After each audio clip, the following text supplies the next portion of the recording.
Good morning. Good morning. It's Coach D. Anthony with today's segment of Morning Minutes with Coach D.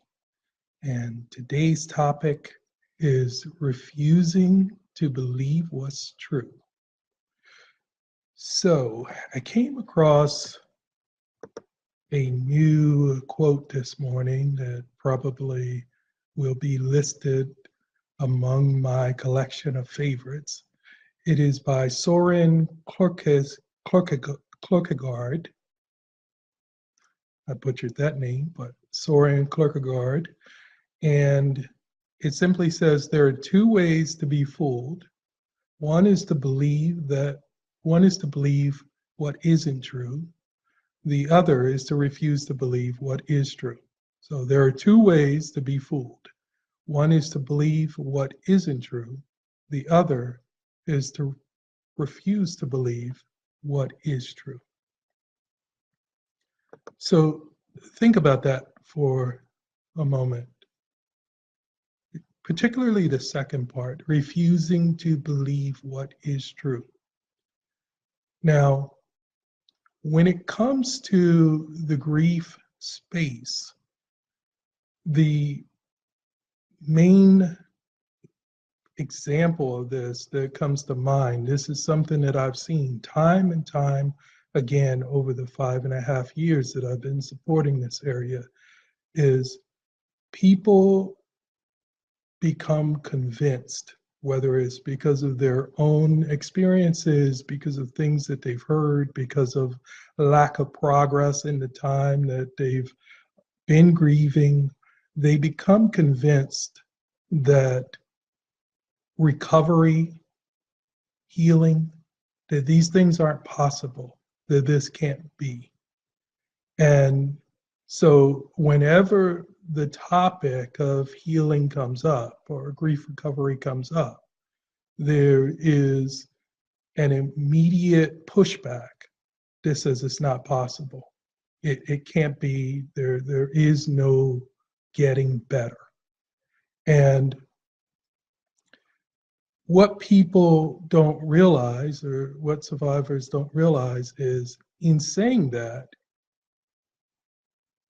well, chances are, if we believe that, if we think that and say that over and over again, then that becomes the frame of mind, that becomes our understanding, that becomes our reality. And for those that continue to play that message, both in terms of what you say and what you think, then chances are you're going to be struggling with the pain and misery of grief a lot longer than you perhaps would need to. Okay. But here's what I'm here to tell you: brighter days are possible. And I can say this with absolute certainty because I've gone through my own grief recovery, but more directly and a lot more recently, this is exactly what I've been helping people with for the last 5.5 years as a grief recovery and empowerment coach, helping them begin to carry all this in a different way, to process all this in a different way, so that they can begin to recover their lives and their relationships and their hopes and dreams and live once again, and live not only for themselves, but live for their lost loved ones as well. So what I want you to appreciate in terms of the quote is that refusing to believe what's possible is that sometimes we become so invested and so vested in what we are telling ourselves. And because we believe it so fervently, we won't let any other possibility enter into our realm of consciousness, of consideration. And when we do that, perhaps you started out maybe with not 100% chance of recovery, but maybe it was 50%. Worst case, maybe it was 2%, but we take that 2% and drive it down to 0%. Now, obviously, I'm here to tell you that the percentages are a lot better. If we learn what to do, like anything else, if we learn what to do and how to do it, then we change our perspective. When we change our perspective, we change our thinking. And when we change our thinking, we change the way that we feel. And all of that goes together to give us very different results. So the bottom line is, when it comes to the loss of a loved one, obviously, we can never go back and change what happened. But what we can do is change the way that we're carrying it.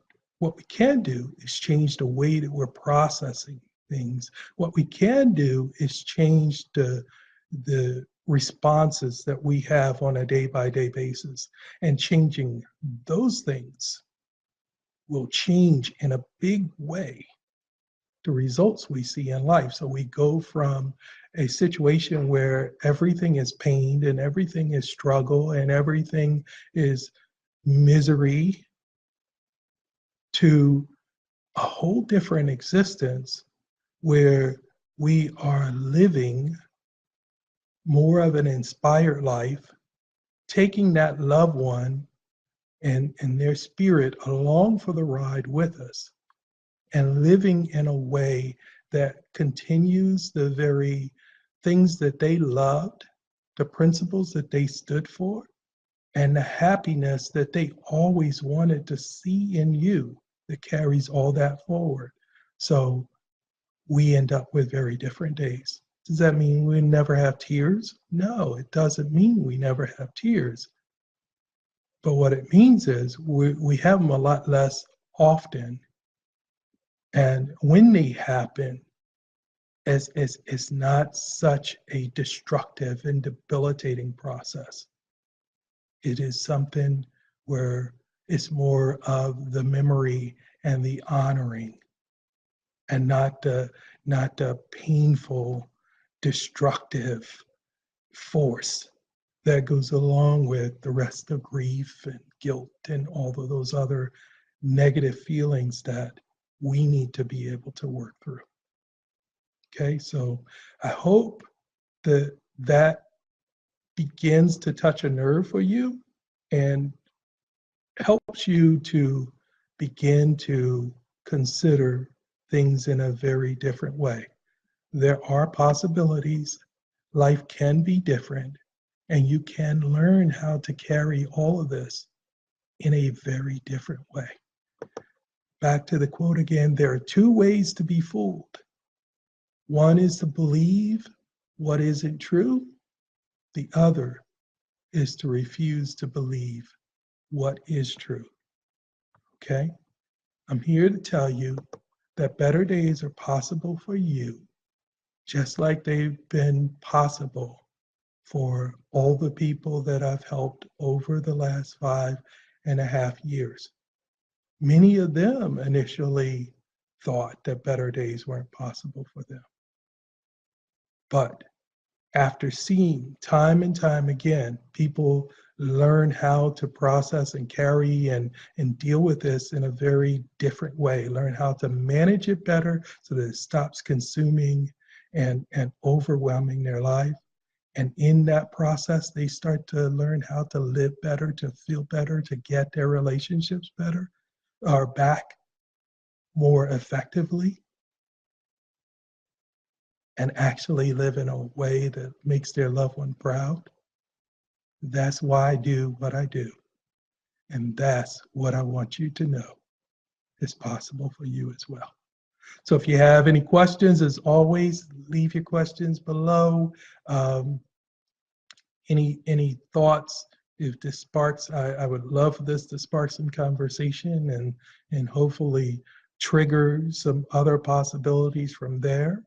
As always, let me know whether these morning minutes with Coach D are making a difference in your life. Comment as much as possible, as frequently as possible, every day if at all possible, because that helps us reach more of our Stronger Than Grief family. And so that helps us help even more people along the way. Hello, Karen. Thanks for joining. I see you there. So, as always, this is Coach D signing off, wishing you your very best possible day. You have an inspired one. Talk to you tomorrow.